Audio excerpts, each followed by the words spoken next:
You can support this show at patreon.com/ASA podcasting.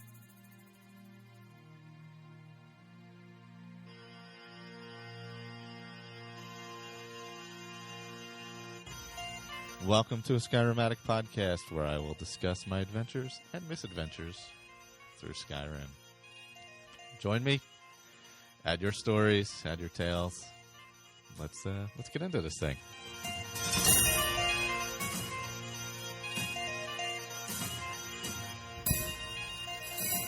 Hello, welcome back, Skyrim Addict podcast. So this week, I did not really get any playtime in at all. It was Christmas, and I was doing some flooring in the house, and I had no time. But I think I've decided I'm going to, now that I've gotten properly far into Fallout 4, I'm going to grab ESO and start playing that. And also, I'm definitely going back to my Oblivion character, because I have some stuff I want to do in there still. I mean, I've played it all the way through before, but I want to get back to playing that a little bit. I missed that. Really love that game. So those are kind of things I'm going to be doing coming up. Plus, we have the roundtable coming up in a few weeks. I don't think we set a date yet for January. I don't know. I could guess, but I'm not sure. So probably first, second week of January, something like that, for next roundtable discussion. So today, I have a few emails from Dave and his journals of MechBeta. So I'm going to read some of the emails first, and then I'm going to do the journals separately after this here, because I really like the journals. So, all right. So he switched over to ESO. That was from Skyrim. So he continued with the character, but into ESO, I believe. So his thoughts on this are: there's only so much you can do that is similar in many ways to Skyrim, but it definitely feels different. I think it's the interaction with the other players. For example, people buff you for no reason other than they can. It's quite disconcerting at times because you don't expect it. I've decided not to journal the main quest lines, but just concentrate to journal stories on my more wicked side as a sorcerer, assassin, thief. It's a hybrid build in the game, in game terms, but it works for me so far. It may become a bit too weak in the later stages, but I can always create another if I have to. I'm enjoying doing my usual slow play, investigating every nook and cranny, and talking to every NPC I see. Other players just seem to be in such a hurry. Keep wanting to shout, enjoy the game. You don't have to be VR16 in 2 weeks. I think that only time will tell. I can always go back to Skyrim for a break if necessary. That's just some of his thoughts on starting ESO. Here he is. He's really enjoying ESO so far, and actually treating it like Skyrim, conversing with other players as NPCs, and just doing my thing. Loads of things to do. I walk everywhere. It's funny watching people rush past, trying to get here, there as fast as they can. I'm walking and enjoying the surroundings and the gorgeous scenery. Look around you, as it's amazing how many plants and ore you will find. So these are just some quick thoughts on ESO that he is playing. All right, here we go. Still haven't struck a proper balance in these journals. Trying to describe the gameplay with a decent storyline. I'll keep working on it. Last before Christmas break. Major family time coming up now. So less ESO and Shockhar Skyrim. Yeah, I know. I fell into the same boat. Yes, I'm still... sorry for the heavy breathing today. I can't breathe at all out of my nose. So when I'm reading, I tend to run out of breath and almost die. So, yes, I'm still occasionally playing Skyrim. Despite my previous emails, I'm working on a story about MechBeta's elder sister. Oh, cool. She's a hunter-type assassin who is worried about the lack of communication from her baby brother.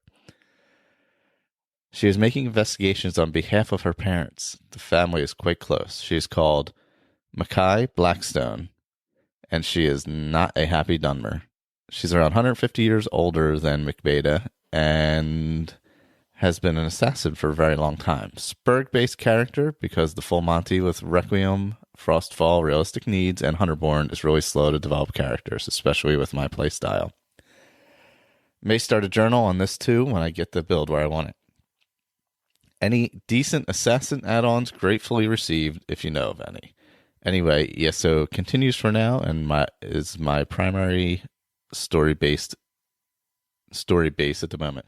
Yeah, so this is probably more Colin and Victor's expertise, but anybody wants to throw in has any feedback on assassin type mods or mods that would help like with an assassin roleplay character, definitely throw them this way. Obviously, Victor and Colin know how to do that, and perhaps next time we'll talk about that. I'm not sure. I haven't used any real assassin mods that I can think of, or ones that I think would boost it up. I'd have to think offhand, because I think the last time I played, when I had my archer, I stuck to mostly archery type mods, so that enhanced that. I haven't really played a straight assassin since switching over to the PC. So, but if anybody has specific mods that they think fits that perfectly, that would be awesome. And we could throw them his way. That would be great. I am going to get into the journals now. So I say goodbye. I'll talk to you next week in the new year. Hopefully I will be able to breathe through the entire journals. We'll see. My nose is like jammed up today. Sorry. I don't know why, but I'm gonna do that here. So take a listen to the journals of McBeta.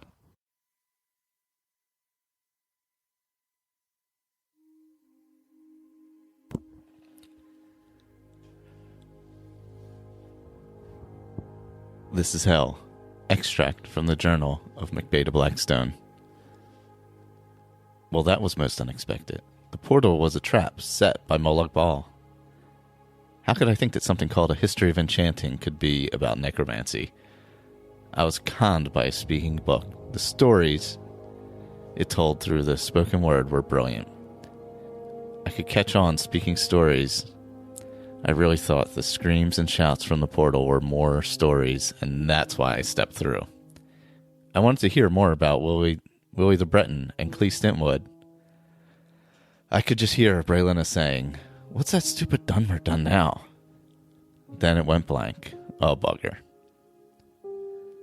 I've been discorporated and am now a free spirit of some sort in this scary domain somewhere in that bloody oblivion. 1,000 years or more in the past. This cannot be real. I may have no body, but at least I do still remember I'm a Dunmer. In my own mind, at least. Although it appears I could be any racial type. I even remember my name. Not much more, though. Gods, I could be human. Perished a thought. I hope I'm really not that stupid. I can choose a body to be of what appears to be limitless or most likely thousands. I can be any shape, height, or weight I like within limits. I mean, who has heard of a 2-foot-high Dunmer? My choice of body was pretty random, to be honest. I just rolled through various images and selected one that was closest to my vision of myself and accepted me for what I was. I even have a choice of what I want to be. Death Knight, Templar, Assassin, Sorcerer. Classy is all I can say. Well, I'm going to try and be the best Assassin, Sorcerer, Thief I can be. After all, I stepped in what appears to be some hellhole in oblivion to improve myself. People could spend years perfecting their bodies just the way they want them. A little tweak here and there. Oblivion might not be there for them.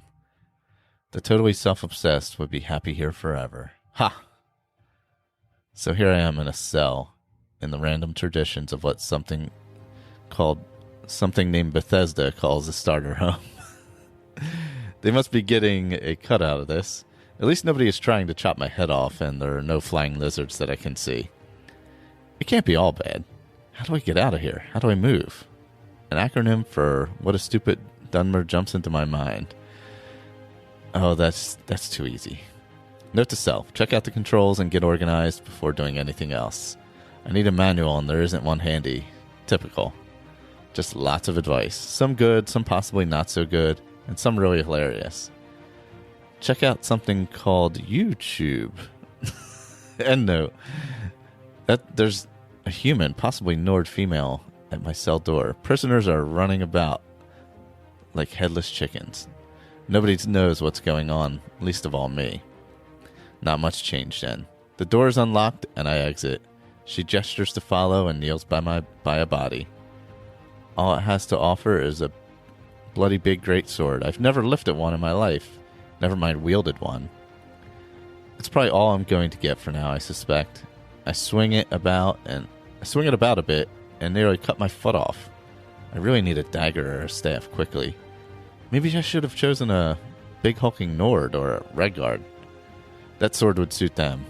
Nah, best to be a simple Dunmer and not be that dense. And off we go through a door, to be continued.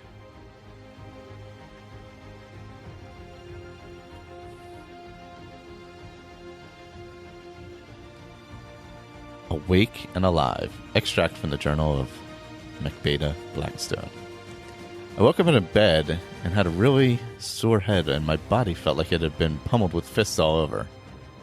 Not really in great shape, to be honest. An image of the Prophet suddenly appears and starts to tell me that we both survived in different places and possibly times. When he knows where and when he is, he will contact me again. I wish I knew how he did that. Maybe I could get a message back home. Then I remembered. I looked around the house and there are a few items just waiting to be picked up and investigated. Nobody around, so I got some potions, food, lockpicks, oh joy. And I appeared to have a container with a robe in it, which seems to be slightly magically enhanced. It certainly looks better than the rags I'm wearing. No proper clothes, but I still have my iron gauntlets, leather belt, and boots.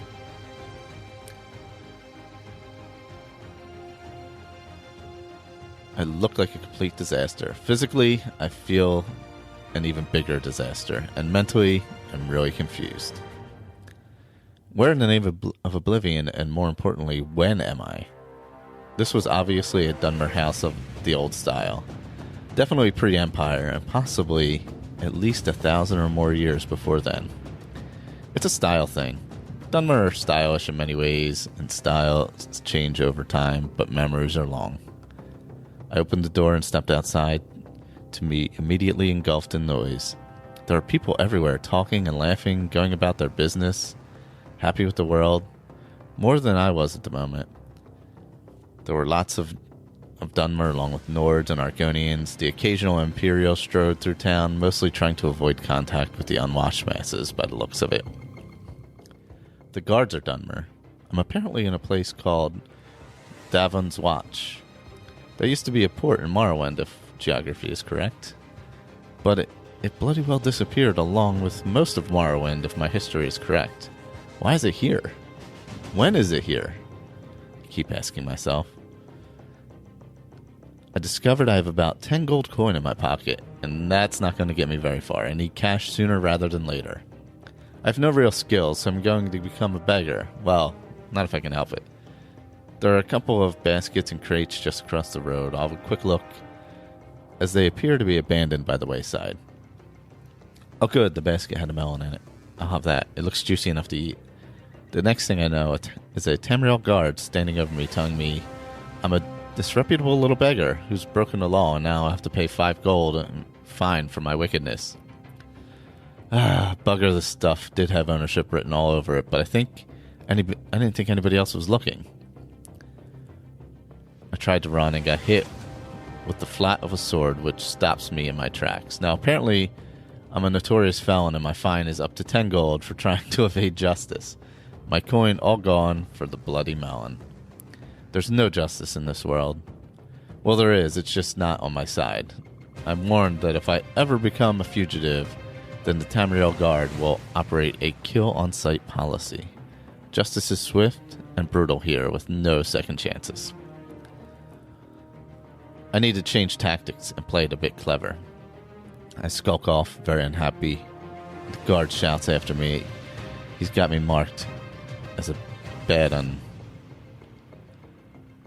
I wandered around, looking and remembering where and what the buildings were for for a later and more detailed investigation, if you get my drift. Getting a map of this place in my head is really time-consuming. It's really quite large and spread out. I discovered a Mages Guild hall and wandered in for a bit of a warm. I inquired about membership. So long as I am an upstanding citizen of good repute, which apparently I now am, I had paid my fine after all. I'm in.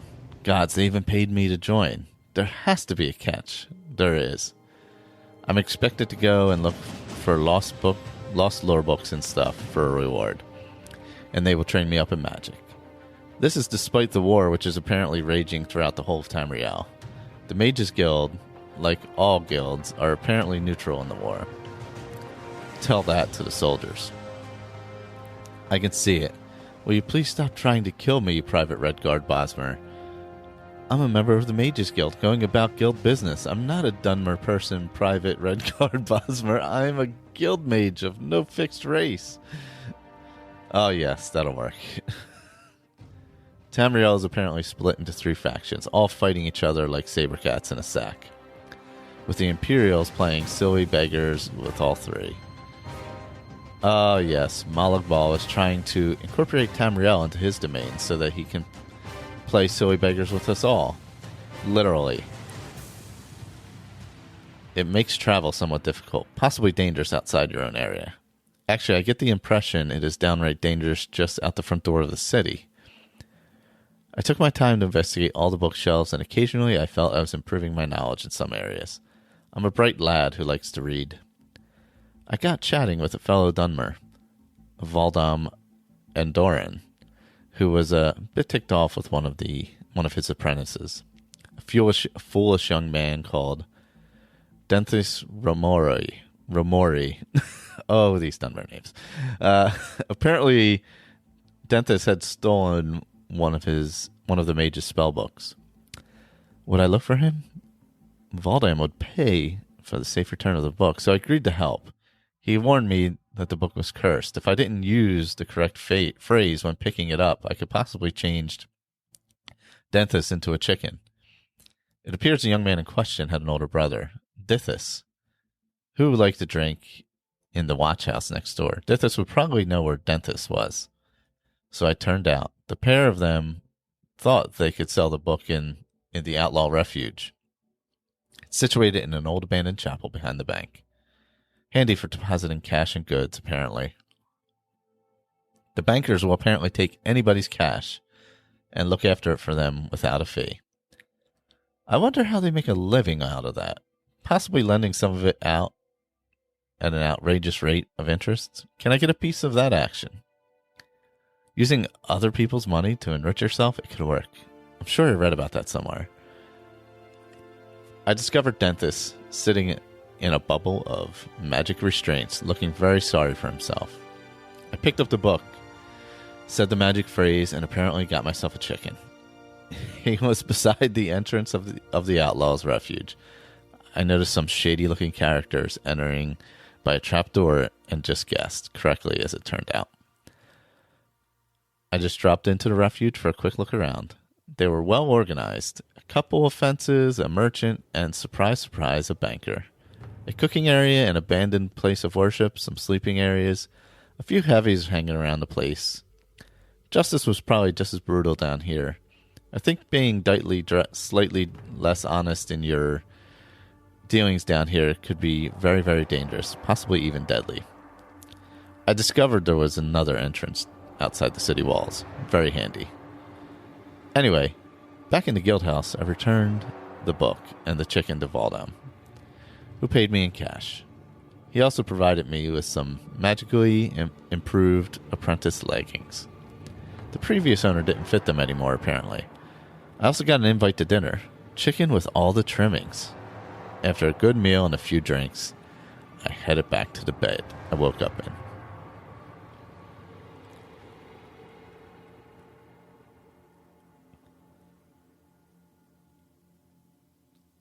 On to the next chapter here. Sorry about that.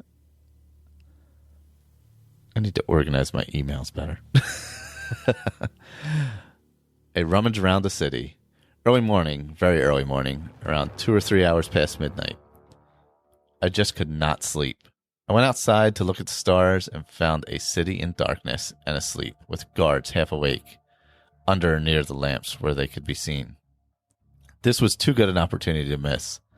I know that people are careless when they get tired. They make mistakes, like the wagoner whose unlocked cart, parked outside the inn, still contained items of interest. I crouched down and sneaked in close after checking that nobody was looking nor interested in me. There was a portable wagon shop in a wagon. There was a portable weapon shop in a wagon. Not a wagon shop in a wagon, that would be weird. With a variety of swords and daggers under the covers. They were reasonably heavy, so I took a few of each type to just ease the burden on the poor animal who had to pull the wagon. It's almost a public service in a way, easing the burden of any hard done by beast. I slowly headed towards the outlaw refuge. I'm sure they are open at all hours. The clientele have to come in at all times, often just to avoid talking to the guards patrolling the streets. Like me, for instance, I decided to sneak my way around the city, avoiding the main thoroughfares to accomplish this state of affairs.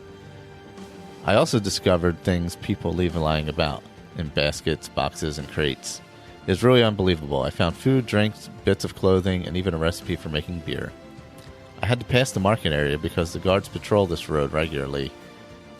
The traders had left a lot of stock in or by their stalls. I was pretty well loaded down, but a quick visit to the back of the leather armor stall soon saw me with enough to be fully dressed to kill. I also picked up a nice staff of lightning. Not too powerful, but adequate for my needs at the moment. My last stop was a pack of crates just behind the bank. My best find yet, an oil painting, which I reckoned was a little treasure. It was going to be worth all the rest put together.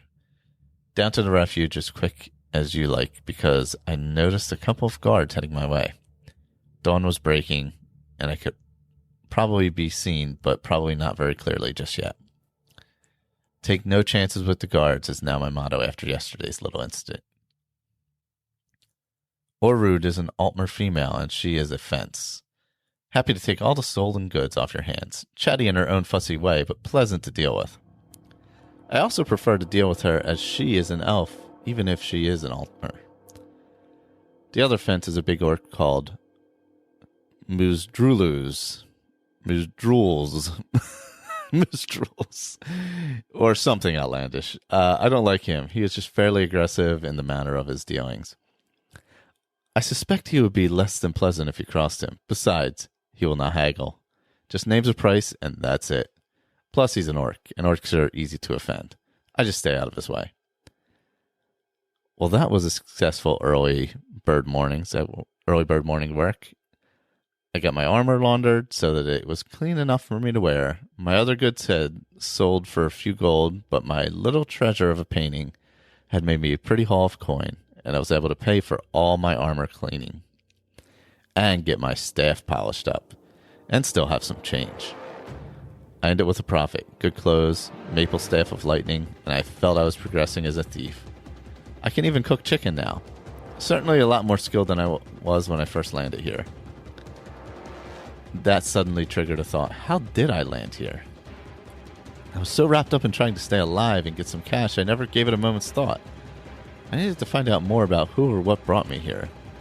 There was an old man who always tended what looked like a small walled garden just outside the house. Rorik, I think he was called. I went over to him and he just about keeled over with shock at seeing me alive, or so he said. It turned out that I had been brought in looking like a corpse by some Nord sailors out of Blackreach Isle, just off the coast. The boat they sailed was still in the harbor, so I headed down to thank them. I needed to do this. Apparently, they came looking for volunteers to assist them back home. I found the bosun, a sturdy Nord female called Lazel. She was looking for people to help deal with some problems in Bleak Rock. I've always liked the Nord. Straightforward, honest, and brave. Just a bit lacking in common sense where fighting is concerned. They tend to drink a lot and get pretty hard to beat when they're really, really bloated. That's the stage just before unconsciousness sets in. Fighting drunk, I think they call it. It's a mead thing. I told her I would go to Bleak Rock, not Blackreach, with her. It was the least I could do after they had saved me. I might even get a clue as what in Oblivion was going on.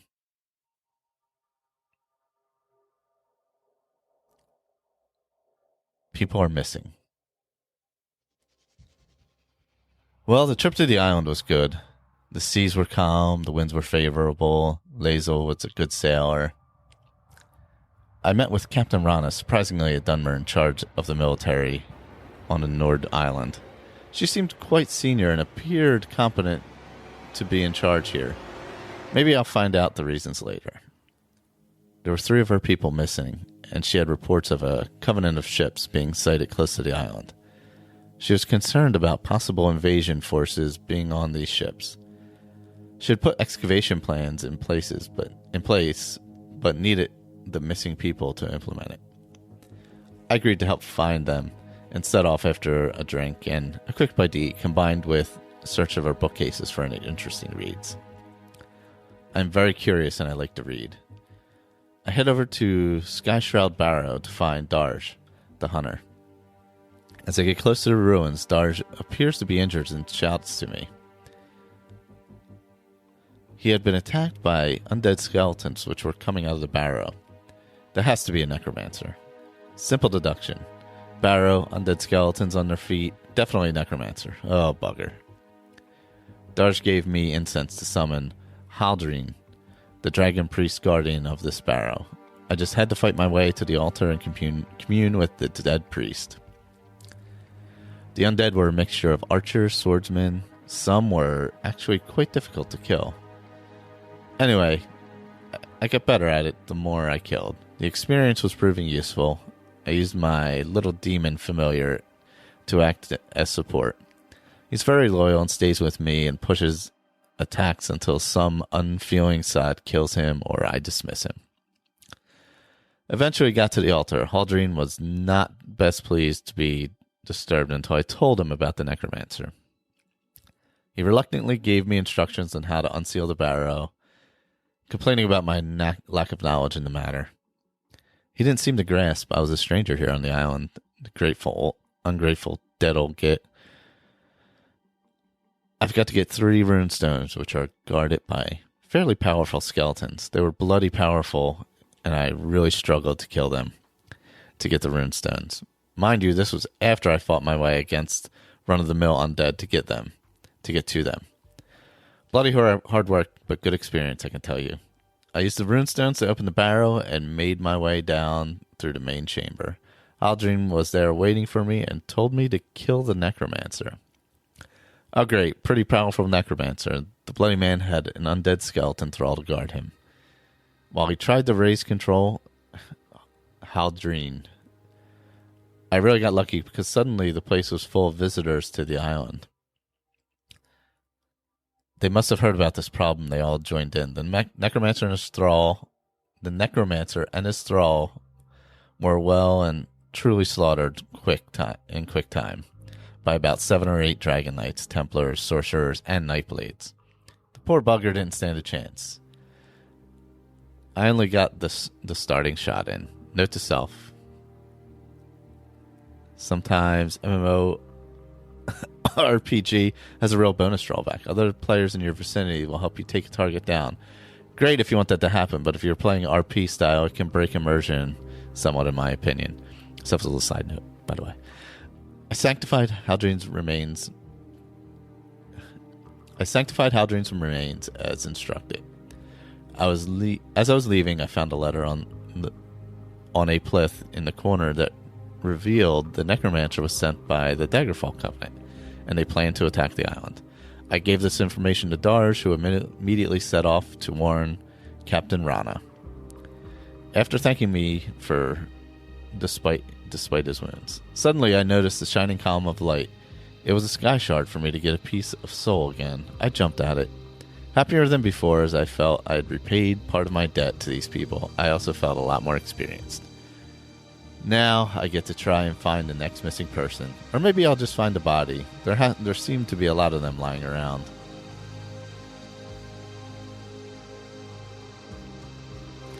And that was the latest update from the Journals of MacBeta. Thanks for listening. I'll be back next week. And take care, everyone.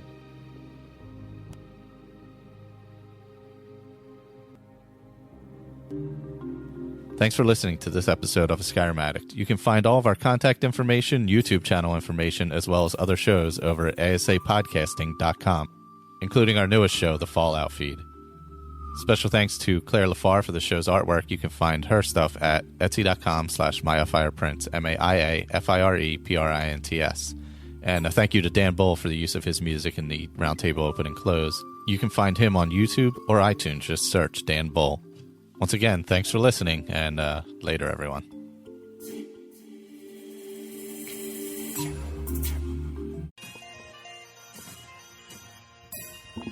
Good morning, everyone, or afternoon or evening or whatever time it is. It's Michael. I'm here with Victor, Colin. Hey, hi. Sorry. He's playing with Mod Organizer. That was a time delay. That was a coffee delay. That's coffee delay. As I choke away. Victor, Colin, Jeremy. Hello. Yes, Hey, we have adding people all. This week is the week of new folks hopping on shows, actually. Because we had. Now I'm drawing a blank. We had. God, why can't I Ryan. Ryan, God, I'm like, it's early, and I haven't slept a lot since New Year's. But yeah, we had Ryan on Fallout. Jeremy's hopping on with us here on Skyrim. It's a new year. Got some new people. No, Andrew hasn't been fired yet for that mouth breathing incident on Fallout, where it sounded like he was hiking up a mountain during the entire show. Yeah. But oh God. We tried. Yeah. I texted him. I tried. It was funny. I was like, I don't care. It's not a big deal. It's like, whatever. But, so I have not been playing a whole heck of a lot of Skyrim. I'm actually in it right now, and I found out I do have a potion of invisibility, so I can avoid those guards in the Dwemer Museum. Jeremy, how long have you been playing? Uh-oh. Did we lose him? Yeah. See, this is what happens when I don't have It the hang. looks like he hasn't been playing enough. Not enough. Yeah, I'm going to play some more. Wrong podcast. Oh, there it is. Okay, I see. Yeah, it would help if I had to hang out as the open window, so I knew what the hell was going on. But yeah, I was going to get into a little Oblivion this week, but I just, it's just been crazy with the holidays and all. And then I have ESO. Wow. I have ESO sitting here too, and I haven't popped that open yet either. And I'll be playing that on. I picked it up for Xbox One. Yeah, I don't know. I really want to like that game. Yeah, I grabbed it because it was on sale, and I was like, you know what? For like $35, for $35, it was definitely worth it. Sorry. Hold on a second. No, I got. He thought he was coming on Fallout. he just emailed the wrong one. Oops. But we can do Skyrim. I'm okay with that. Yeah. So I guess we got our necromancers going. Yeah. Where's Andrew? Yeah, I know, the lead necromancer. Where the hell's he at? He's too busy crashing his PS3 with his ritual stone. 1,000 people, yeah. Yeah, I can't imagine. That's gotta run so crazy slow. I can only imagine what's going on there. That it's got to be like bonkers slow. That must put a drag on it because he had what, like 20 some people at one time he raised with the ritual stone. I think there's more than that. It was like a whole town. Yeah. So I'm interested to see how that went next time. Well, but that little video he posted, that video clip, was it a Vine or something like that? He posted on the Facebook page. Oh yeah. It didn't look horrible, right? No, it didn't look like crazy. So that's why I was stunned. I was like, man, I thought that would be like like bonkers. It would be like, Yeah. you know, mine would slow the hell down on the 360 if there was water flowing in a waterfall, let alone 40 people riding with me, you know? Yeah, I haven't tried that in my current necromancer because of the Skyrim thing. So I can't raise I can't raise the army of undead or of dead from the ritual stone. I'm sure there's other ways I haven't tried. Yeah, I haven't gone. I'm going to head to the ritual stone after I finally steal this Baron's Eye stone because I'm still on that journey. Because I want to try it out. I've never used it. I didn't realize how powerful it was, you know? Yeah, it is, isn't it? Yeah, it's just not something I ever came across. So I just, I came across it, but I never played as a necromancer or anything, so I didn't really worry about it. Yeah. Yeah, I'm sort of taking a different approach anyway, so, with my necromancer, so. Yeah, he's not really into the armies of the dead. Weren't you? I thought you were building a bone army or something, weren't you? Yes, well, I am, and I had just gotten to that point around the last roundtable we did, and I hadn't really started building, started making the skeletons. But yeah, it's part of the Ordinator conjuration tree, and it actually works really well. I've done a few now, and as long as you collect the right bones, you have to collect all 11 bones, and when you're, at least for me, I'm playing along and I make these assumptions, and so in the inventory, all of the bones for this perk have one icon, and so I'm looking for them all, and I've got 10 of them, but the skull doesn't have the right icon, so I assumed incorrectly that I didn't have the skull yet. And so, because the skull had a different icon, stupid me. So finally I thought, oh, well, let's just go try it. So I went, because you have to go to a bone altar, which he's placed 4 bone altars around Skyrim. And it worked. So now I'm making, and the perk tree includes mods where you can make skeleton, fire, ice, and storm mages, and all kinds of cool things. So there's all sorts of possibilities there. Now, which perk tree is that from? Is that in? It's Ordinator, but it's the latest version. Oh, okay. And it's 1.5. But I got to say that, I think I mentioned this on the roundtable. The guy is great. It's so. Ordinator is just really well done. It's really nicely programmed. It's so good that if you upgrade, something like Percus Maximus or something, once you got that set up, you better not try to change anything, because it's just, but with Ordinator, you can upgrade from like version 1.1 to 1.5. And if it notices that there are perks in the new version that didn't exist in the older version, it automatically refunds the perks to you so that you can reapply them when the game loads. It's just like, it's so elegant. It's really, really well done. It's just seamless. You just sort of apply the new version right over the old one, have it overwrite, and done. No issues, no patching, no crap, no bullshit. So, I assume that's the same way it works with, if you're using it from the Steam Workshop. So, it's a great mod. So anyway, you have to go to version 1.5 or later if he's got a later one now. And you'll get this. He expanded the conjuration tree quite a bit, and added a whole new branch up the middle there, which is where the bone collector perks are. While I'm here, let me check my conjuration. Actually, I have a level up to do. Because I'll see if it updated on the. Bone collector, dead tide, barrel lord. That's right. It updates automatically, doesn't it? Yeah, nice. Oh, I like that. Yeah. That can be a double-edged sword with the workshop if with the auto updating, yeah, but with that mod it's seamless, so it's good. Oh, I like that. I like that a lot.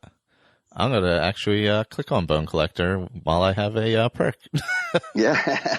Yeah. And then just have to, every time you kill a body, or if you kill a body, every time you kill something or someone, look for the special bones, and you've got to get the, left arm, left hand, right arm, right hand, leg. It's a lot like building power armor. Very similar. Very similar. Yeah, a little segue there. But there's 11 pieces, so I think there's more than, obviously there's more than power armor, but yeah. Oh, that's cool. Yeah, wow, I like that. I'm glad you mentioned it, because I wouldn't have noticed it right away. Yeah, and now that you've taken the perk, when you look on your map, you'll see he's marked, I think there's four altars. 4 locations for the bone altars, yeah. Oh, that's awesome. I'll have to go out and kill some people now. Yeah, totally. Which is the job of a necromancer anyway. I mean, let's be honest. Certainly is. Yeah. Or to take advantage of that odd dead body that one comes across. That just happens to be there. Yeah. Yeah. I actually have 21 of the 24 Baron Zayas, so I'm getting pretty close.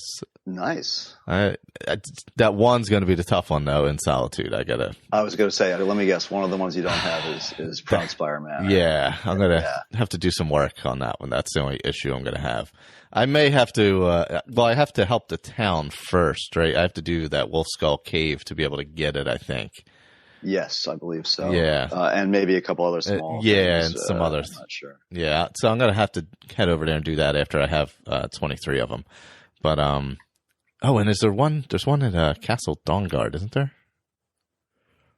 Or is that an extra or something? Probably. Yeah, I'll have to... I don't think there's one in Dawnguard. No, there shouldn't be, yeah, because it was the vanilla game had it originally. Is there one at Volkihar?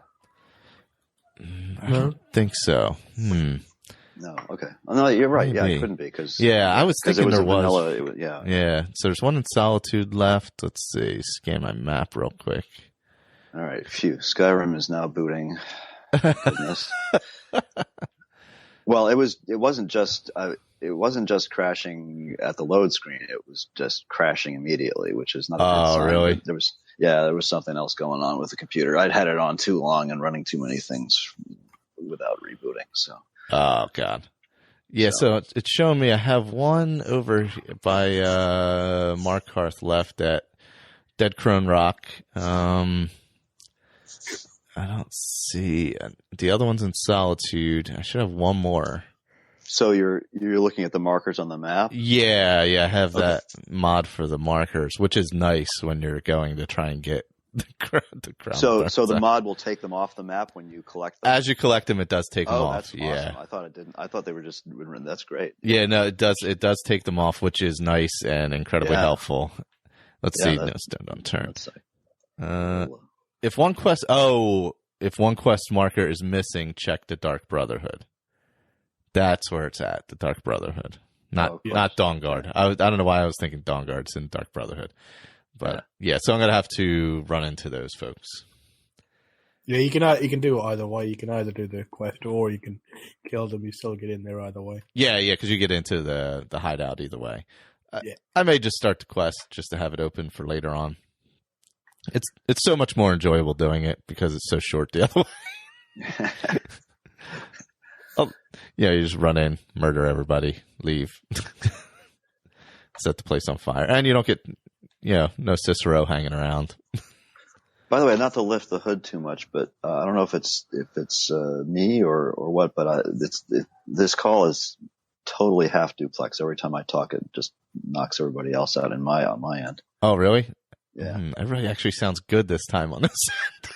No, it's fine. It's fine. The audio sounds good. It just it keeps knocking it out. Yeah. Is it happening to you too, Colin? No, good. Everything's fine with me. Okay, so it's fine. No worries. No worries. Yeah, it's not your ears, Victor. Usually, it just knocks you off the call when you start talking. That's enough talk about my ears.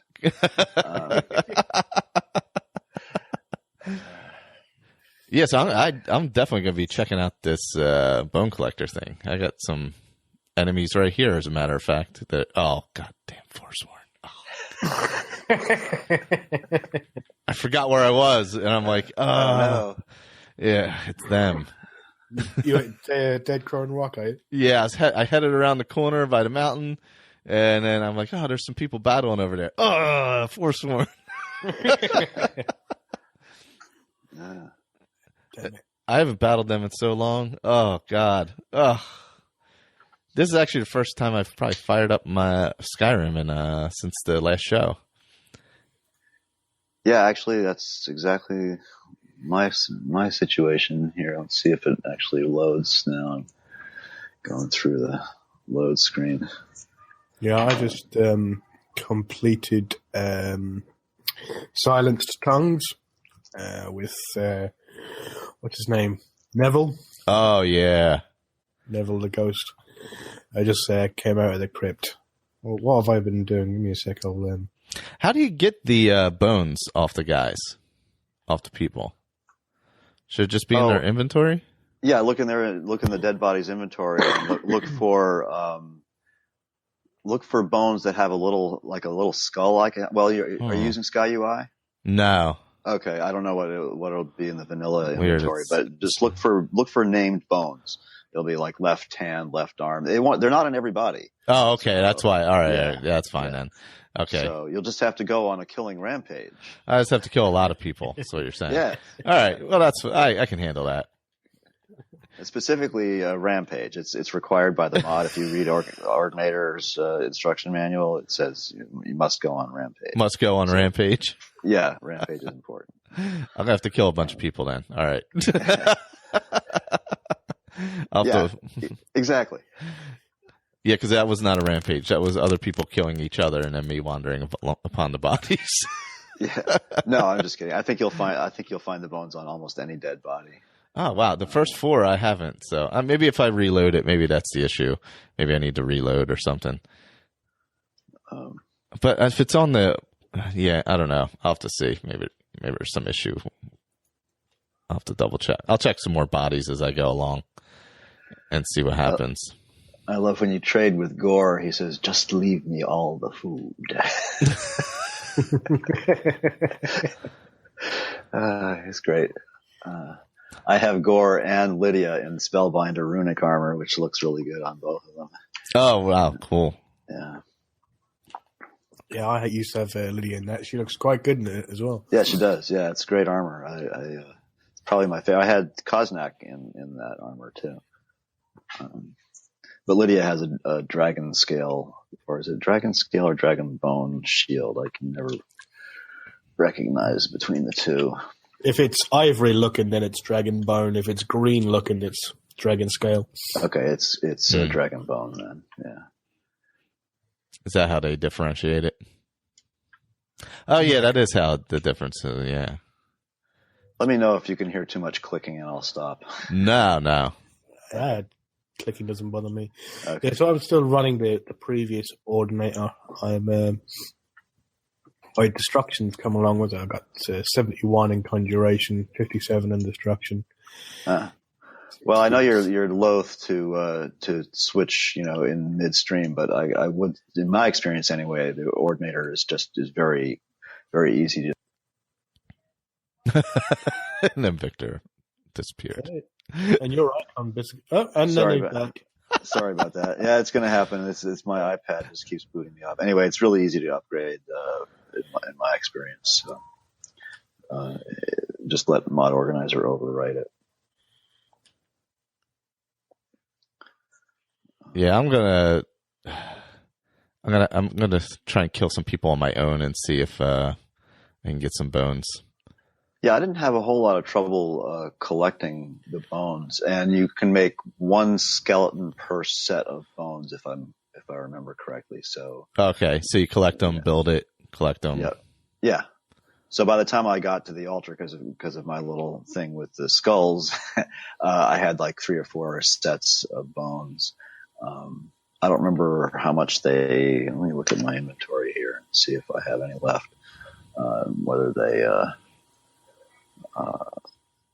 I think each one has a weight of 1 pound. Oh, okay.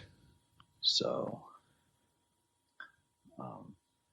Yeah, there's hip bone, left arm, left foot, left hand, left leg, then right arm, foot, hand, leg. So that's 8 plus the hip bone is 9. And then there's rib cage, I think 10, and skull is 11. I believe those are the. That's kind of what there was an archery perk I was using. That's kind of or a hunter perk kind of did the same thing, but with the animals. You probably used the vanilla resources then. I'm sure it's just easier to do that. Yeah, it added like the animal bones and stuff on my last character when I was running a lot of archery. And I can make my own arrows and things like that with it, and bows.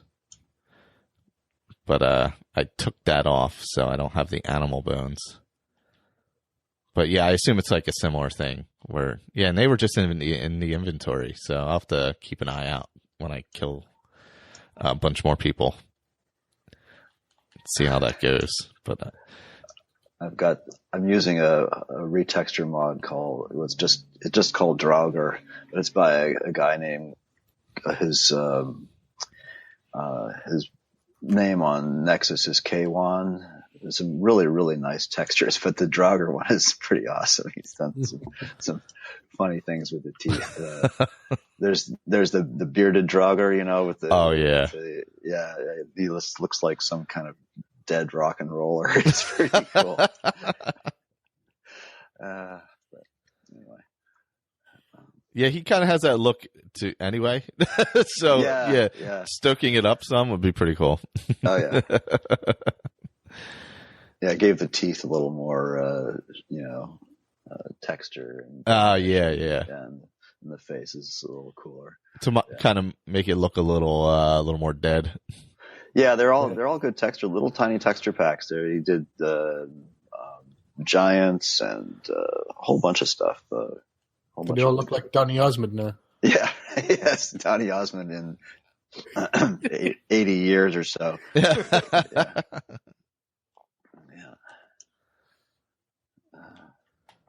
And the Forsworn still suck in this game. I still hate. Yes, they do. Yeah. What would the Fallout corollary be? Would it be gunners or? Yeah, probably. Yeah, but they all have stuff on them. Oh yeah, that's true. Yeah, they actually have loot. Yeah. The Forsworn, the worst part of them is you kill them and then you get nothing. Yeah. Unless you really like feathers. No bones yet. I'm gonna have to reload this and see. I wonder if I don't know. I'm going to reload it and restart the game and see what happens. So, let me save that. So, Colin, do you have any advice for me starting ESO? Are you starting it on Xbox One? Yeah. Not much advice. I think there's a chance, like a small chance, I might be joining you because somebody got me like a load of vouchers for the local game store. Oh, nice. £100 worth. Nice. So I might use that to get myself an Xbox One because there's no games I want, so I might as well put that towards an Xbox One.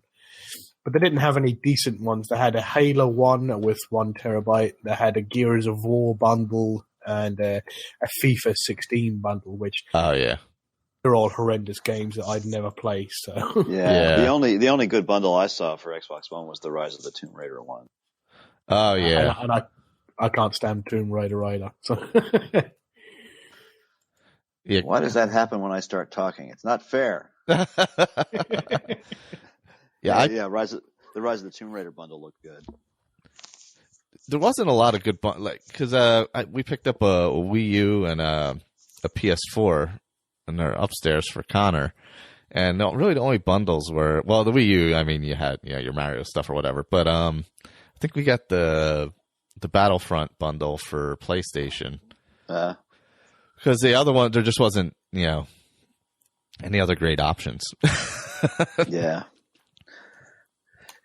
I just can't see spending another $60 on ESO when I haven't played it that much on the PC. So, although I don't know, I've been playing Destiny a lot lately too. Oh yeah, wasn't it on sale for PC for like $30 or something?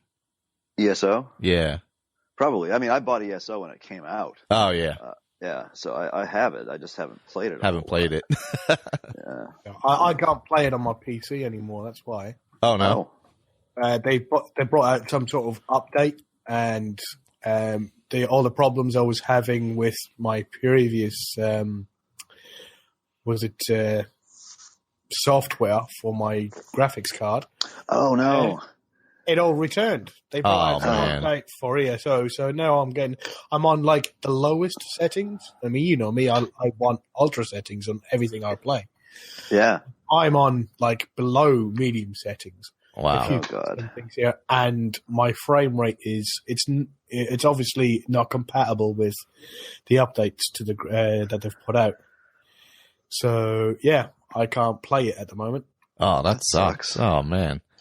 I got onto it the other day, and I got kicked out of one of my guilds. Hadn't been on in a couple of weeks, so they're like, "Oh well, he's going to have to play Fallout 4. He's not coming back," so they kicked me out. Oh no. So that's rude. Yeah. Well, it was my own fault because they do say on the front page, 2 weeks inactivity policy. So if you're inactive for more than 2 weeks, they kick you off. Oh, okay, so they did. That's just they're. So they kind of made good on their promise there. It's the old 2 week fuck you. That sucks. But yeah, it was the banking one, the one that I was making all my money for them. But I can't play it anyway, so there's no real point in griping about it. Yeah, if you can't play it with the update anyway, that sucks. Are you going to lose a really high level character if you port it over? You can't port it over to the Xbox One, can you? It's not cross platform, is that? Yeah, it's not. They were offering that when I think it first came out. Yeah, when it first hit for consoles, yeah. They said they could transfer your character over, but I don't think they still do it. Maybe they do for maybe a price. I don't know. I'll have to check into because I have got a VR16 character, so that's the highest level you can get, and he's got almost 1 million gold. So, oh yeah. Well, I mean, you're not going to lose your character even if you don't use him for a year until you get a PC, a different PC or something. Maybe are you? So your character is sort of eternal. He's fine. Yeah, he's not going to go away. Yeah. But I think it's all when Rothgar came out and everything like that. They were updating everything, and now it's just not compatible with the the driver software for my. Oh man. Huh. Yeah, you may be able to port it over. I know they were doing the port over. Yeah, when it first hit for consoles. That way, they would have people play it on PC, and then you could still move over. But I don't know if there was maybe there was a fee after a certain amount of time. I'm trying to remember. It was so long ago. I'll check that out first. Oh, Frostral. I'll check that out. Guys, stop standing there looking at him. Hit him. I'm not getting any bones. Oh, no. Well, just keep killing. Yeah, I'll buy some Viagra. I wonder if it's... No, an Atronach is killing everybody. I wonder if that's creating the issue. Could be. If it's I'm not killing them myself? I don't know. I mean, eventually they'll show up. They did for me. So yeah, I'll just keep... It probably needs time for the cells to reset, maybe. Yeah, that could be. Plugging away at the murder and see what happens. Yeah. There you go. Keep trying to kill and kill and kill and kill. Let's see. Hopefully I'll get that. I wonder if... Oh, let me see if the things showed up on the map. That's a good idea. Let me check that. Is there markers for them? Is that what it is? The 4 altars or whatever? Yes, there are. There should be 4 markers. One of them is up... it's like due south of Windhelm on the side of the mountain there. Okay. That's the one I've used, so I don't know where the other one... Let me look at my map here. Do I have to discover them, or... As I remember, they were there on the map. And let's see, scrolling around. Where am I? They have one of those sort of. How do you? Yeah, I don't see it.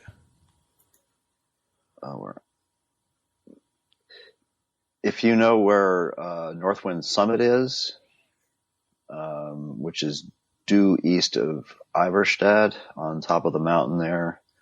It's like almost due south of Windhelm. There's one. It'll say Rift Bone Altar. Let's see. Yeah, no, it's not showing up on my map yet. Well, then maybe the perk didn't take. Yeah, yeah, that's a good point. Let me see. Maybe that's the issue. Did I not hit the... No, I don't have any perks available.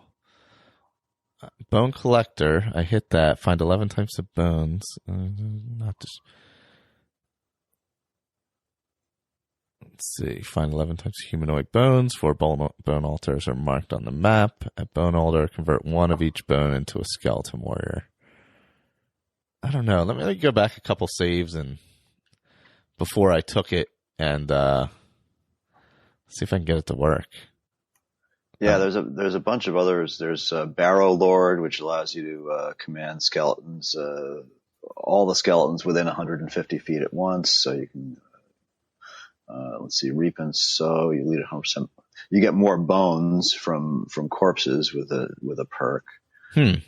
And then there's skeleton mages, which I think is the, then you can create skeleton mages. Yeah, I went back to my Dwemer museum save, and I'm like, I'll go from there, and then reload the perk again, and see what happens. Yeah, try that because it can't hurt. Yeah, there's a whole mess. He added a whole mess of perks for that. Yeah, I noticed when I just opened it up, I was like, whoa, that's way. Yeah. That's way more than was there last time I had opened it up. Yeah, the last one is King of Bones, so you sort of assume control of a skeleton and become invulnerable. Oh, nice. Yeah, it lasts like 45 seconds or something like that. That seems like a perfect kind of necromancer thing to do. Oh, totally. Yeah. So I'm going to try reloading that and see what happens. Oh, and I just got caught. Son of a bitch.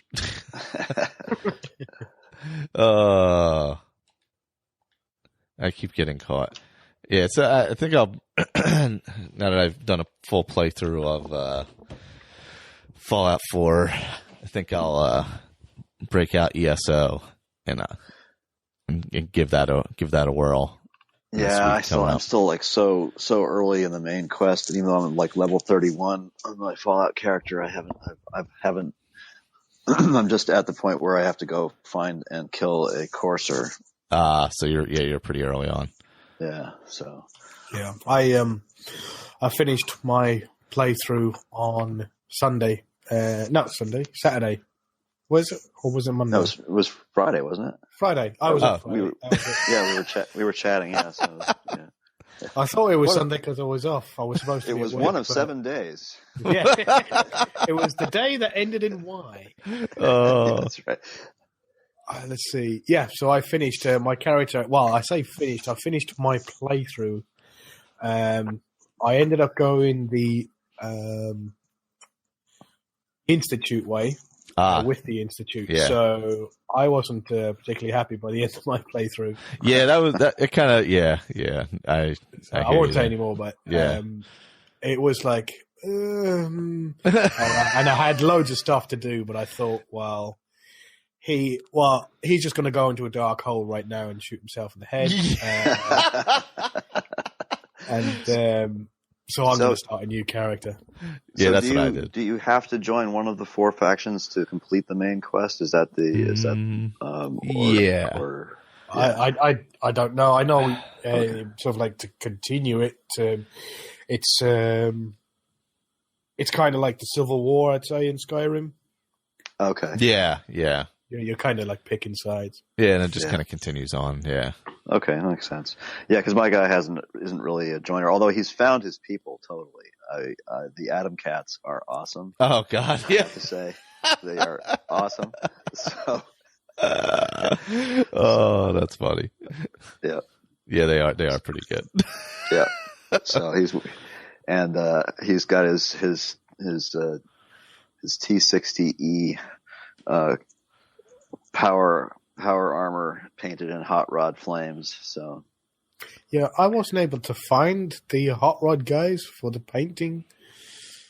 There's a magazine in the Adam Cat's garage in one of the shacks out back. You need the magazine, and then you'll get the paint jobs. Yeah, I couldn't see it. One of the ones I missed, Yeah. and I only found out in my second playthrough, like I was level 2 or something like that you can put the magazines in a rack. In a rack. I haven't done that yet either. Oh yeah, I have like I've got all 700 my magazines in my inventory. Yeah. It's like gems. After you get the Crown of Burn's Eye in Skyrim, you just have hundreds of them in the inventory. Yeah, I've got a ton of magazines. I haven't found a lot of bobbleheads yet, though. I've only got like 4 or 5 of them. So. Yeah, I've collected quite a few bobbleheads. I'm trying to think. Well, it's not really the place for it, but yeah, I've played it. So anything that we talk about in the group from now on is, and I don't know about it. Well, that's just plain hard luck. So Fair game, eh? Oh God. Yeah. So I'll be joining the Facebook group again. Well, good. After I gather my thoughts. There you go. Enemy. Oh, there he is. One of my guys, I think it's Quadojo, he has Turn Undead as one of his spells. So Oh, nice. he sends all the undead running away. And with it, Kajo's got Dawnbreaker. So half the undead explodes and the other half run away if he uses it. So. That's awesome. Oh, Colin, have you heard Dave's the journals? I did. I listened to the follow. God, that was fantastic. Because I don't read them ahead of time, and I was, as I got to the end of it, I was dying laughing with the with the names. Absolutely brilliant. Yeah, I can't believe that transition. It was brilliant. Oh, the way he went from Skyrim, how he got his character from Skyrim to ESO was absolutely fantastic. Where is this? So the journals of Mech Beta that Dave sends in. Oh no! He the feedback like at the end of the show. Oh, okay. So basically, he had this character, and I have a couple that I'm going to record later on today. But his character, he was just doing the journal. He was using Requiem, Frostfall, all kinds of just everything. Hunterborn, yeah, like all the hardest possible survival modding you could ever imagine. Cool. And he went through the story of this character, and then he was into a portal or something in his final journal, and that's how he got him over to ESO. Nice. And he woke up in what is it? Where is Cold he? Harbor. Cold Harbor. That's it. Yeah. Do you timestamp the feedback add-ons? Because I don't want to listen through something. It'll be at they'll be at the end. Yeah. Yeah. The last episode, I think it was actually most of the episode, and I did miss one of them. Because I started using Outlook as my mail app on my phone, and it's different than what I was used to, and I ended up missing one of them. So the story got a little wonky in the middle because of my fault, but they're just so good, and the way he chose to move the character from one game to the other while keeping the character was pretty awesome. That's a pretty good idea. Yeah. Yeah, it's like he just gave up on necromancy, didn't he? He read some sort of book. Yeah. Yes. And he was like, he's reading all about these necromancers. And he's like, okay, I'm going to go back to sorcery and do this and do that. Thievery and stuff like that. Brilliant. And I think he actually said he picked up Skyrim again. Well, he's still playing Skyrim, but he created a character who I think it's the sister of the character he has. It is, yeah. Yeah. So kind of following that story too, which is pretty fun. Yeah, I've done several brother and sisters. Yeah. Yeah, she's not as nice as the brother. No. But that must have been an interesting playthrough with all those mods together. Just the survival end of it is incredibly tough. Yeah, Hunterborn is fun. It doesn't really add a lot of. It adds a lot of things you can do. It doesn't make your survival harder, but it adds a lot of cool stuff. Requiem is tough though. Requiem is pretty hardcore. Yeah, I mean, he was sleeping and eating, but he had a bunch of people thinks he was conjuring and followers and stuff, so that helped. Yeah, well, in Requiem, your health doesn't regenerate; you have to heal yourself. Yeah, so. Yeah, that does make it more difficult for sure. If you can't just sleep it off, that right? No, you can't. I've had trouble loading Requiem. I don't know why. My system doesn't seem to like it. So. Oh no. Yeah. But Frostfall just got a big, huge update too, which I've been trying out on another character, and it's good. Yeah, I think I was thinking about doing Frostfall as well. My only issue with Frostfall is it's too aggressive. When I use it, I turn the timing of the way down on it, because I mean I've lived in the north a long time. I've done a lot of winter hiking and camping and stuff like that, and you don't freeze in an hour and a half, So Frostfall just you get hypothermic way too quickly. So yeah, I do the same thing with realistic needs and everything like that. I turn down how tired you get quickly and how hungry you get, because it moves too fast.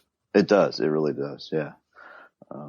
I Need just had a big update too, which seems pretty good. I'm using it. I think am I using it in the Necromancer, or I just updated it right in the middle of the playthrough. It seemed fine. It's got a few extra things, and it actually seems to handle liquids more like Realistic Needs and Diseases does, where they actually, you can drink ale and affect your thirst instead of, whereas the older versions of I Need really didn't affect your thirst at all. Yeah, it was, you have a lot more. Fire Mage. Yeah, I like with the Realistic Needs and Diseases for all the recipes and all the extra little bits that they add. Yeah, it's a great mod. It's just a lot of scripting, and so I leave it out of a lot of my heavily modded games because it just adds a lot of overhead. It's it gets too can get too touchy. Well, things slow down, and moving yourself. Yeah. So especially with if you're using something like Wet and Cold and footprints, believe it or not, that just the footprints mod that just adds footprints to your character in snow and stuff like that there's scripts in there, and those little decals last, and so the scripting has to know how long to make them last, and so on and so forth. And it looks cool, but it adds a lot of overhead. Same thing with Wet and Cold, which doesn't really affect your character in any way except visually and your NPCs and stuff. But just a lot of script overhead and stuff. Yeah, just to be able to get that. Yeah. So I try to keep that clean. That's why I like Realistic Needs and Diseases better, but I use I Need because I just, it's just safer. My reload I have the bone altars now. Oh, good. So I assume I should get the bones now. So we'll see. You'll get the bone, Michael. Don't worry. Yeah. See what happens when I come across some bodies. There should be some bodies coming up here. I'm sure there will be. They seem to happen a lot. They just kind of, yeah. It just kind of happens when you're in this game. Yeah. Yeah, there we go. Yeah, there's some, I guess some mages or something running down. I don't know. I'll see if I can find a body and see if it worked. Because if it did, that would be awesome. Are they decent fighters, the skeletons, or are they like the skeletons, like the vanilla ones? They look pretty much like the vanilla ones. They're just a standard skeleton model, and then yeah. Are they as tough as the vanilla ones as well? Oh, I don't know. I haven't played with them enough to know. They get killed. But I don't know. I've only done a little bit, made some, got in a fight, lost a couple, and then went back to Fallout. So I couldn't tell you. Yeah, I'm gonna have to play around with a little bit with this today and see what I can get into with the bone collector part. I like that. That's a nice addition. It is. Really adds a lot for this, especially since I've never really played as a mage recently. I did way in the past. I played a strict mage, but it gives you a little more to the playthrough. Yeah. And there's some soldiers up here that are going to die momentarily. They're definitely good for bones. Yeah, I'm not on anybody's side in this. I'm not really worried about that. So, I think we're going to get into the main quest though. After I don't know if I'm going to do main quest or I was thinking about main quest because I want to do the Dragon Priest masks. Yeah, so I had to start the dragons with my necromancer guy, so I'm sort of considering doing the main quest too. I just don't know. It doesn't really fit his psyche. Yeah, I'm in Ustengrav at the moment, so. Oh yeah, because I want to get all the. I haven't done all the masks on PC, so I kind of wanted to go through and do that and get the wood mask or whatever it is. And, there's an awesome retexture for the masks, by the way. Is there? Oh yeah, it's really good. It's really good.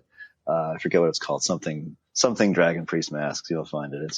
There's some really good ones. Oh no, I'm gonna have to look that up then. Yeah. Because I do like wearing the masks. Yeah. Because they look so damn good in general. They do. And these are like a couple of them are scary good. Yeah. Does it change the buffs you get them as well? No, it's just a retexture. That's all it is. And it doesn't affect, I think the ones it doesn't affect the DLC masks. Okay, like, just the original masks. Yeah. What are there, 8 of them or something like that? I forget. The original ones. Yeah, something like that. Yeah, where you put them on the altar. Yeah, then there was a couple added ones. At least that I know of. He may have added some, but I haven't looked back at I just load the textures in. Let's see. Yeah, I may do that. I may do the one we did last time. What was that? The Daedra quests. Because since mine got screwed up and crashed and all that, I may go through those cleanly and actually be able to get to all of them. And not have a disaster happen. Yeah, because last time my character, that was when I had that massive crash and had to reload everything. And so it kind of messed up my playthrough that time. So I may go back and do that. Because I think doing the Daedra stuff with this character would make sense. Yeah. It's called Unique Dragon Priest Masks. Well, let me end this so I don't have a million things to edit at the end of this. All right. That's been a Skyrim Addict podcast. Thank you guys for coming on again. We should, I guess we'll be having a round table soon. We'll let Andrew organize that. And I don't know. I'll probably be getting into some ESO soon, too. I know Juan and Andrew and all were talking about maybe once a month doing like a dungeon or something like that on the Xbox. So I probably have to actually play it first to be able to do that. So gonna have to do that. Oh God! If Colin gets an Xbox One, then I'm gonna have to get one. Then it's just gonna be peer pressure, and you're just gonna have to give in. It's just, there's no doubt about it. I've been playing Mario Kart far too much recently, so. Oh, that's great. It is fun. I'll tell you what, one thing I do like about the Wii U is the gamepad. Really? Because, like, because the Wii U's in our living room, so, like, if Connor's playing something, just, you can change the channel and he can play right on the damn gamepad. Oh, that's awesome. Or, if I happen to be making a level in Mario Maker or something like that, and nobody wants to watch me do that, they can they can watch whatever they want. So that is kind of a nice feature. And then the other thing I like is on PS4 and Wii U, both controllers are rechargeable out of the box. Yes. Xbox, can we please do this, please? They're not? They still have a battery pack in it? It's still, the basic controller still comes with the batteries. Wow. I'm like, come on. Can we just make it rechargeable at this point? Like, off the shelf, not having to buy the pack to put in it? I hate to say it, but if I get an Xbox One, it's going to be the Elite, the Elite model. Yeah, yeah. I think that one's rechargeable. I'm pretty sure that comes with the Elite controller, right? Yeah, it does, yeah, and the solid state hard drive, right? I think so. It's a 1 terabyte drive, so I don't think it's a solid state drive, or it may be a hybrid. Maybe I thought the Elite came with the solid state. I don't know. It would if it was a 1 terabyte solid state drive, it'd be a lot more than $499. So at least I think it would. I don't know. Yeah, you might want to check. I think it might be. Okay. Because I got the 1 terabyte, the basic 1 terabyte, and that was not $499. I forget what it was exactly, but because I didn't want to wait for the Elite to come out at the time. Yeah. But I thought that had the solid state. I'm not positive though. Maybe it is a hybrid. I'm not sure. But that's all I got for this time. Thanks for listening. We'll be back soon. Goodbye. Bye. Hello.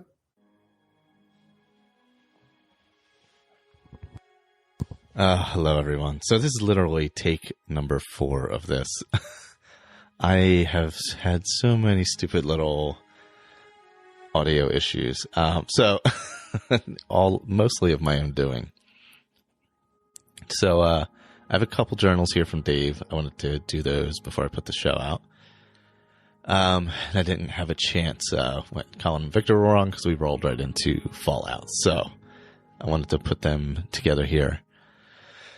First of all, he's currently in Blackreach Isle, and we have the 2 updates here. Plus, he's a little backstory for Mackay Blackstone. So, Mackay Blackstone is McBeta's sister. She will be a dumber female who is an Imperial Justicar and was an official and extremely efficient mage, assassin, and bounty hunter, directly responsible to the Emperor. This was a secret spin-off from the Blades, never acknowledged and always hidden.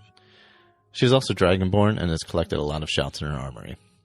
Dark Brotherhood assassination of the Emperor has left her currently and temporarily unemployed. This now gives her time to pursue her mother's wishes and to find out what happened to her baby brother. He was the equivalent of a late teenager in human terms, and she is one really pissed Dunmer lady who is deadly. She found Braylina and Drogo and questioned her closely, and now suspects the Daedric Prince is involved. She takes Drogo and Braylina as she is certain the Saber Cat is a link to McBeta.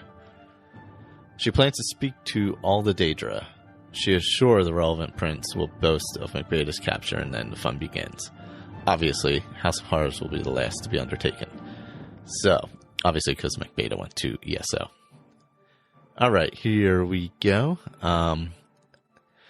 He had a little something on a character from Discworld, but I don't want to spoil anything in that series because I'm not sure what would be considered spoilers or not. So I don't want to. But one of his favorite characters in that series died off, and he was talking about that.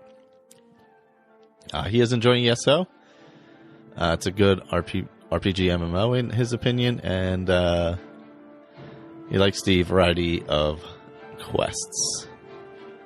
Let's see. Here we go. And he's looking forward to the Dark Brotherhood as well as the Thieves Guild DLCs. My throat's a little dry because I've already done this so many times. I did one yesterday, and I did 2 yesterday where the audio didn't work at all. I just plugging in the wrong cables and such. All right, here we go. Wolves, Skeevers, and Bloody Spiders. Extract from the Journal of McBeta Blackstone. I headed slowly back to the Bleak Rock Way Shrine, shocking the local wolves with my staff after blasting them with my little curse spell. Then I skinned them, badly, getting leather scraps. Finally, just wandered along, accompanied by my now trusty little demon familiar. I picked up the ability to call him when I got a 3rd shard to complete the set. I'm not even sure if he is a he, but I'm just going to assume that he is for the time being.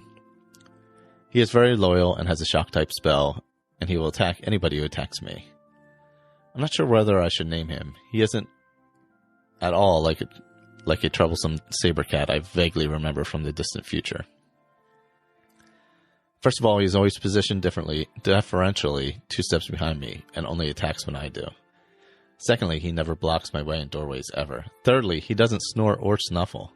Mind you, he does crackle gently when it's really quiet. He really is a good little electric firing demon familiar. Not too powerful, but bloody persistent in his attack. 2 Steps Back seems like a good enough name, so that's what I'll call him. I picked up the odd flowers for potions, and also the raw materials like maple and iron ore for crafting. I even realized that picking up the contents of little glowing stones somehow had something to do with enchanting. I'm still a bit confused with the way my life works here. I seem to be able to improve various abilities by absorbing parts of them from the sky shards or suddenly becoming more experienced. It's a bit like regaining skills you never knew you had. Even reading books improves your skills sometimes. I can be a bit pick and mix without guidance, but hey, that's what life's about. Make a choice, good or bad, and then live with it. As I approached the way shrine, this Nord woman ran up to me squeaking like a bloody skeever. I asked her what in oblivion it was all about. Suddenly, she just shouted at me to follow. I'm not normally shouted at by women to follow them, so I was intrigued. Usually I'm just shouted at for being me. We stopped beside what looked like a gnarled wand sitting in the snow. I could feel the magic just wafting from it. It's a skill we mages have, even low-level ones like me. I gingerly picked it up, and the whole story came out. The woman was called Mola, and she and her 3 friends were attacked by some mad mage who turned them into skeevers. Mola didn't get a direct hit from the wand, so she retained her human shape. She just got her squeaky skeever voice, and as she discovered after she ran away. The wand certainly gave off a strong magical pull in certain directions. Definitely 3 for sure. I think it was attracted to the victims. I reasoned that I could use the power to find them, a bit like a homing spell. I wish I knew what it was. I wish I knew what that was. Things just pop into my head. It's scary and definitely a bit strange. The strongest pull was to the north and west, so I headed off in that direction. There was a definite pull which seemed to get stronger as I presumably got closer. I'm still having to avoid or kill wolves. They seem to be everywhere on this island. I've also spotted a couple of bears in the distance. I'll try to keep it that way. Now the wand vibrated and I could see a skeever up ahead. I pointed the wand directly at the little beast and suddenly a Dunmer female appeared. She rushed at me shouting, "I'm Faltha, and thank you for changing me back." She then proceeded to run straight past me towards town. Damn it, a bit more appreciation would have been nice. I could see a campfire close by, and I wandered into what looked like a hunter's camp. Bora Natu was an Argonian Fighters Guild member, and she had carelessly mislaid 3 of her companions. In actual fact, they had been captured by spiders and were now trapped in cocoons. Could I help save Tethys Nair and Hunson's Shadow for a reward? How could I refuse? It appeared the idiots had gone to investigate individual caves on their own, instead of in a group. Fighters Guild says it all, really. No further comment required. So now this mage is going after them in his little mage guild twosome team group. 2 steps behind and I just wiped the cave floors with them. Spiders apparently don't like electric shocks, and we gave them a few, I can tell you. Something to do with disrupting the web, I think. My explosive curses also helped, I imagine. Anyway, job done. I stayed overnight at their camp for a bite, a small drink or 3, and some sleep before moving on. And that was an excerpt from the journal. And here's the next one, the next part of that. Wolves, skeevers, and bloody maniacs. I could feel the gentle tug of the wand as I headed east towards the water's edge. Found another little glowing stone block with a purple glowing stone in it. It looks valuable. I could see the skeever across the water near a cave with a fire beside it. The wand was definitely tugging me towards that skeever. I hopped from ice floe to ice floe, crossed the gap. The wand vibrated, and this time an Argonian appeared and he ran off. No thanks from that ungrateful lizard. Mind you, he was probably freezing. Cold blood was probably getting the better of him. I got to the cave entrance and Nord girl, Rolanda, says her brother Iman had gone to the cave and could I help get him out? This was another of Rana's missing people. I found him all right, but he was trapped in a wall of ice. A soft voice said there were 3 clues to play the game. Solve the clues, identify the frozen man, and Ayman will be released. The bloody cave was full of bears, and I had a hell of a job getting them killed. 2 Steps Behind was with me all the way, and here we were, finally, with all the clues. The frozen man was an ordinary Dominion mage sent to spy on Bleak Rock Garrison, and I bloody told him so. The poor bastard had been trapped in a cave in which killed his companions, and it drove him ever so slightly mad. Gods, can I pick the quest to do? Whatever happened to, I need 20 elderflower and 20 cornflower, and then I'll let him go. No, I had to go into another part of the cave and guess which of the projected images was the correct one. Mind you, I got lucky and chose him correctly immediately. Nocturnal must still be around then. I got Ayman out of the cave and up to the warming fire. Poor sod should have been chilled right through. Then I remembered he was a Nord. They don't feel the cold like normal people. Rolanda was happy anyway and gave me some gold and a pretty cool one-handed hammer named Bone Splinter. The little wand was tugging at me again, pulling me almost due south. I crossed the ice floe again and again. And again, I got a little square green stone from one of the glowing stone blocks. On dry land, I had to face the bloody wolves once again. 2 Steps and I got into our work pattern again. I cursed the wolf, which drained the health, and then switched to his staff. 2 Steps just zipped forward as fast as his little legs could, and fired his electric shocks at the offending wolf. We just kept this up and kept heading south. We came across the missing Sergeant Sane skulking above a small mining settlement called Hosen's Folly. I had to investigate all 4 of the dwellings in this village using a disguise taken from the Frostage Bandits. I needed to see if there was anything important to them. This was easier than I thought because the place was overrun with tourists who kept kicking lumps up out of the bandits. I just wandered around and found 2 apparently important items. The Dark Administration's book and the cracked runestone. Then I wandered up to the mine entrance, knocked, and was let in by a fairly dense bandit. I mean, all I said was, the boss wants to check on the relics we already found. The dozy sod let me in, and I just cased him into a fire trap. I found a sky shard and got another bitty experience, or soul, as I like to think of it. The mine opened into a tomb full of fire traps, easily avoided with patience and skill, of course, and then I was face to face with a portal guarded by a scamp. The scamp died by my hand, ably assisted by 2 Steps. I hesitated before entering the portal, given my last experience with such portals. Anyway, I stepped in, found myself in bloody oblivion again in what looks like a temple. Lots of scamps for 2 Steps and me to kill. My little demon familiar obviously does not like scamps. I realized I had to destroy the sigil to get out of this place. I did, and then found myself at the mine entrance, talking to Sergeant Sane. Gods, was this a horrible dream? Apparently not. Sergeant Sane gave me a reward in gold and his own knife as a reward. I reminded him that Captain Rana was expecting him back, and we both walked up the hill to the road. That bloody wand was still tugging me south, so I bade farewell to the good sergeant and continued onwards with 2 steps behind, 2 steps behind me. Good demon. So those are the latest updates from Dave.